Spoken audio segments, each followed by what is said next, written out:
رئاسة الجمهورية الجزائرية تعلن المديرية العامة للاتصال لرئاسة الجمهورية تنديدها بما بدر من مسؤولي جامعة باتنا واحد الذين هم بمبادرة شخصية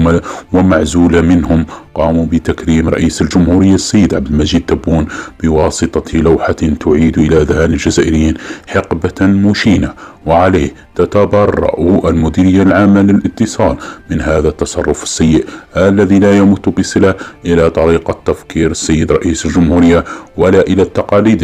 التي يعمل على ترسيخها منذ توليه رئاسة الجمهورية في إطار جزائر جديدة، وهو الذي طلب في خطاب التنصيب سحب لقب الفخامة واستبداله بوصف السيد، وبالتالي سقوط كل تصرفات وسلوكات التملق. تبون يعني هنا زعف بزاف، كرموه في جامعة باتنا عن بعد.